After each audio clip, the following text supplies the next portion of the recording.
Como eu falei anteriormente, que eu botei a imagem de alguns tubos de tinta, primeiramente esse do amarelo. O que acontece? Vocês vão ter que ver, procurar o código na tinta, e um quadradinho. Esse quadradinho ele pode vir todo preto, um preto e branco, metade preto, metade branco, ou todo branco. O que significa o quê? Se ele for preto, a tinta é opaca. Se for um quadradinho preto e branco, ela é semi-transparente ou semi-opaca. E se ela for um quadradinho branco, ela é 100% transparente. O que isso significa? Novamente, nós estamos falando das cores que nós vamos utilizar, que nós temos que utilizar. E para uma pintura impressionista, nós devemos buscar as cores semi-opacas ou semi-transparentes. O que acontece aqui? Então é só comprar a cor semi-opaca, semi-transparente e pronto. Não. Nem todas as marcas vão ter tintas semi-opacas e semi-transparentes das cores que você quer. Vocês vão ter que adicionar essas cores de marcas diferentes para alcançar todas as cores semi-opacas ou semi-transparentes. É da característica da marca criar uma cor, mas não é o foco delas que tenham variações de opacidade e transparência. A opacidade e transparência é uma característica da tinta. E as empresas não buscam essas variações, pelo menos até agora. Então, vocês vão procurar uma marca, tipo Pebeo. Vocês vão acabar achando uma semi-transparente que vai ser da Pebeo. Vai ter uma semi-transparente que vai ser da Corfix. Aí vocês vão ter que fazer essas combinações. Vão acabar tendo um pouquinho de uma marca aqui, um pouquinho de uma marca ali. Vão acabar comprando da Corfix, da Pebeo, da Winsor Newton, para poder ter todas essas cores semi-transparentes. Que é o foco da nossa pesquisa, da nossa pintura impressionista. Essa combinação de cores, essa combinação em que a combinação de tintas em cima de uma camada branca, né? Porque a camada branca é a luz que está vindo de trás. E a tinta vai sendo pincelada, né? Vamos criando camadas por cima, até chegar à sua finalização.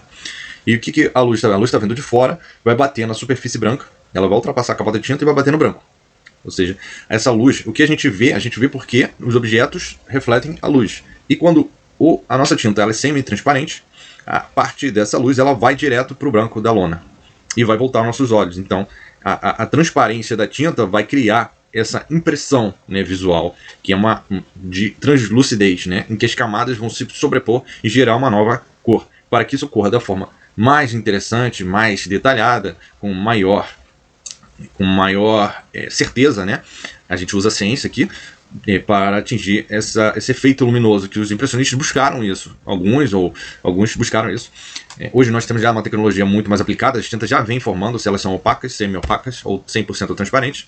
E o efeito que nós vamos buscar aqui é essa semi-transparência, essa que vai gerar uma luminosidade. Então o branco vai gerar essa luminosidade na tinta, né?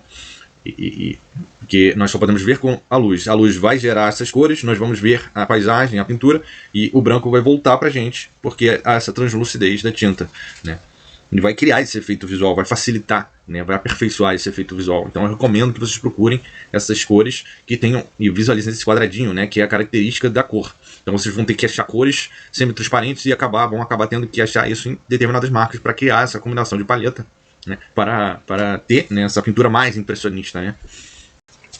Uma possibilidade, né, como eu falei, e vou repetir aqui, tendo essa dificuldade de achar todas as cores semi-transparentes, vai acabar que vocês vão achar algumas opacas, que vai ser o quadradinho todo preto. E aí vocês vão achar cores que também são mais transparentes, que é o quadradinho todo branco. Na hora de pintar, a sensação que vocês vão ter é que as tintas transparentes, você vai ter muita dificuldade de empastar. Elas não têm carga, elas não têm massa. E as tintas com quadradinho preto, que são opacas, elas empastam com mais facilidade. E quanto melhor a marca, quanto melhor a qualidade da tinta, mais opacidade vocês vão obter, porque vocês vão ter mais pigmento. E é a base da tinta, que é a parte mais importante, é o pigmento. Os outros ingredientes são mais fáceis de obter. Essa é a diferença de uma tinta de qualidade para uma tinta de menos qualidade. Ou seja, a diferença é a qualidade do pigmento. E quanto mais pigmento, mais opaco ela fica. De alguma forma, mais opaca ela fica, considerando que ela tem suas características. Cada tinta vai ter suas características. Então busquem as semi-transparentes e, como dica, combinem essas cores. Já que vocês têm uma paleta de cor com várias cores, combinem essas cores, analisem. Pode ser que vocês tenham metade opaca e metade transparente, ou pelo menos um terço opaco, um terço semi-transparente ou semi-opaco, e um terço transparente, né? Um de cada, né? Um terço opaco, um terço semi-transparente e um terço transparente. E aí vocês vão ter, né, mistura, de uma forma ou de outra, vocês vão acabar pintando e misturando muitas tintas, né, com diversas camadas. né, um processo de camadas, apesar de ser feito do natural, em poucas sessões, a tendência é que vocês obtenham, né, através da mistura, de alguma forma, a semi-transparência. Né, a translucidez da tinta, que é um efeito que é a base da pintura impressionista, buscando o efeito luminoso no branco da tela, refletindo essa luz, né, e gerando uma pintura luminosa. O que seria a pintura luminosa? É uma pintura que busca o círculo cromático luminoso. Aqui nesse momento, a gente tem o círculo cromático luminoso, que eu botei nessa imagem, à esquerda, inferior esquerda, da pintura, para vocês entenderem a questão do círculo cromático luminoso. Aí você tem o branco dentro desse círculo, ou seja, a mistura de todas essas cores, ou ela gera o branco, ou do branco você tem a geração do branco, você tira todas as cores, que é a famosa imagem do CD do Pink Floyd, em que a luz bate no prisma, ele gera todas as cores, né? Do branco, da luz branca, da luz luminosa branca, pode-se gerar, né, todas as cores, ou vice-versa, de todas as cores, através da luz, você gera o branco. E é basicamente essa teoria luminosa do círculo cromático que a gente busca, né, através desse conhecimento. A gente busca através do uso dos materiais corretos, do fundo de tela branco, que essa teoria se coloca em prática e que toda essa alquimia, né, todo esse controle e utilização e teoria colocada em prática através de um processo de pintura que valoriza esse círculo cromático, ele vai gerar uma pintura luminosa, né? E basicamente esse círculo ele representa, né? E também tem a teoria das cores.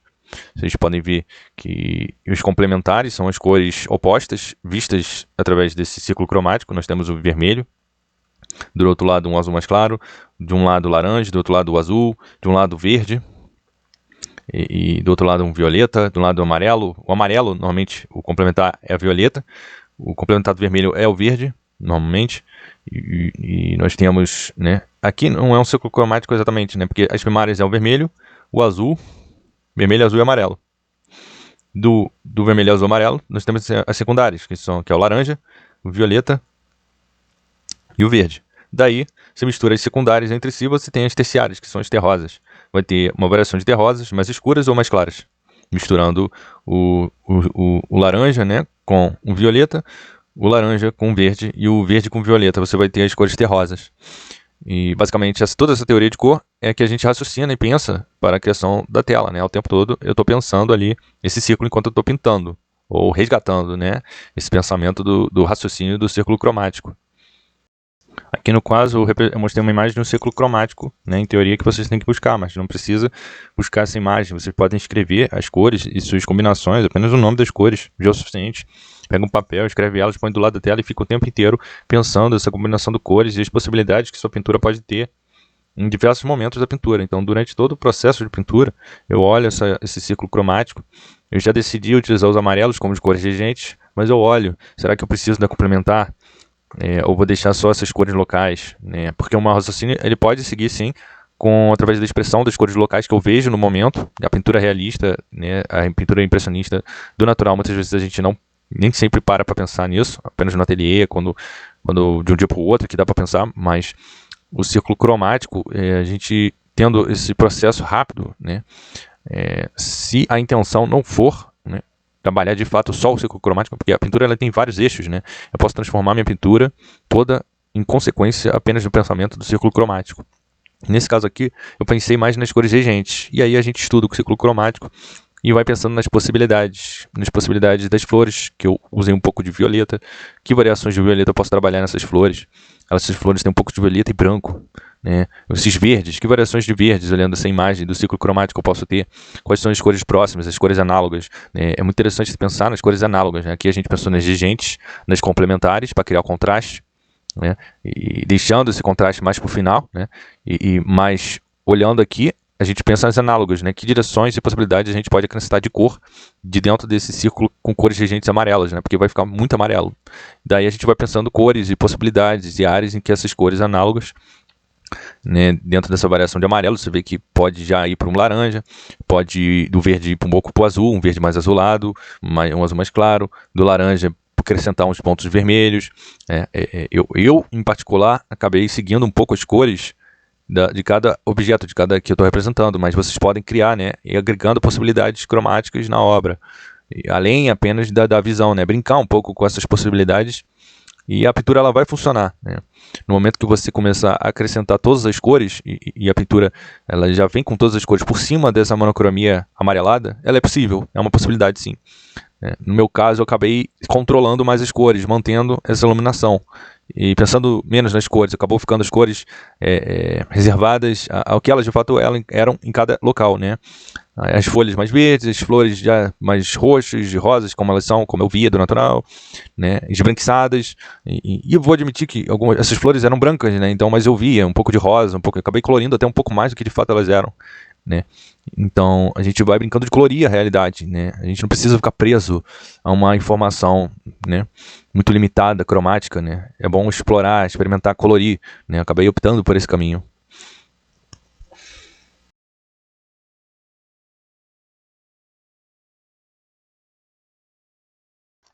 Os artistas impressionistas gostavam de utilizar cores opacas e semi-opacas. O princípio da translucidez e da opacidade que agrega à pintura impressionista é principalmente por causa da diferença entre a pintura impressionista, utilizando o impasto, né, o famoso impasto, que é o procedimento de pintura de você jogar, empastar a tinta diretamente sobre a tela, sem fazer tantas misturas na sua paleta de cor, como os impressionistas faziam. Então, o processo deles é utilizar as tintas e as cores nas suas paletas de cores diretamente sobre a tela e realizar a mistura das cores diretamente sobre a tela. E, claro, criando uma certa opacidade. Misturando tintas que tinham em sua natureza a opacidade e algumas tintas que tinham em sua natureza a semi-translucidez ou semi-opacidade. A ideia é que as tintas, os pigmentos, eles refletem a luz, diferente dos artistas acadêmicos que utilizavam as velaturas e camadas finas sobre camadas opacas, né? Os artistas acadêmicos utilizavam velaturas ou veladuras, que são camadas translúcidas, para controlar a opacidade, acrescentar cor, controlar o claro-escuro, controlar a sua composição.